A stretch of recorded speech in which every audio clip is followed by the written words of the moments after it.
Hello everyone, welcome to my YouTube channel. In this video tutorial, we will learn about how to install the WordPress and how to run it. And first of all, you need to go to the wordpress.org to get the latest version of it. By clicking on the Get WordPress, you will be able to download the latest version of WordPress. Before going further, I need to mention here for running the WordPress, you need a XAMPP server or a web server.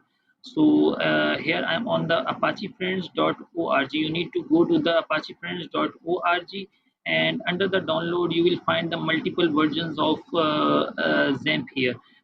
For the installation of the Windows, and if you are on the Linux, so you will get the Linux version from here. As I have already installed that specific XAMPP version in my computer, so I don't need to install it. But if you are beginners, so you need to get any version from here. If I after installation process completed, I just this type of window will be open for you, and you just need to start these two, like the Apache server and MySQL. You just need to press on the start and start on the second one as well. So if they are green, it means that your XAMPP server is working fine for you. Okay, going further, if my WordPress is already downloaded, and I just go to that specific directory to copy the zip from here. And now I need to go to my XAMPP server. So my XAMPP server is installed under the C drive. So here, as you see, I have a XAMPP folder. Under the XAMPP, all the files and the folder and all the projects contain under the htdocs. So I need to go under the htdocs.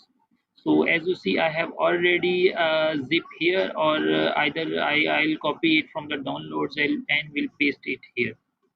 So if I just extract that specific zip here, so you see a new folder is here, and this folder contain all the directories and the whole structure for the WordPress. So now I just need to go to the my browser and open the localhost php my admin. Like if I write it again, localhost php my admin.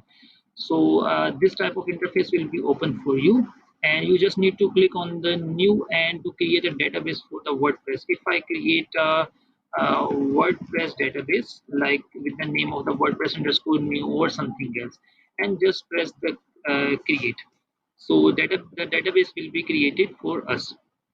Now I need to go to the local host and slash, and that my folder name which I created under my XAMPP htdocs directory. So the folder name is WordPress, and it's under my local host. If I write like this, so as you see, our WordPress installation will be processed, and it's processing. It's asking us to select any language. If I do continue, let's go. Now it's asking me for the database name, username, password, and the other things. So here we need to write the name of the database which we created under our SQL, under our PHP my admin. So our database name is WordPress underscore new. So we write the same name here, and the username will be root, and the password will be empty. And the database host is, yes, we are, as we are working on the local host, so it will be local host. And this table prefix means all the tables which are created under the php my admin and under our database are will be start with the prefix wp. So it's okay for me, so I will write the same, keep it as same as it is, and do the submit. After doing submit, it give me an option to run the installation. If I do the run, now it's asking for me to name my site. So if I do it the name of my site as a test or something else, like my first project or a first website. So this is the name of my website which I need to create on my WordPress. So I just write the name as first website, and the username is like admin, And the password, I don't need to write as a difficult password, like I didn't remember it. You see my password is very weak and my email is also not provided, so it's asked me to provide the email address and to change the password. So I'll change my password as well, like 123 or something like that, and also provide the email here, like I do the something like that. Okay, and now proceed with it.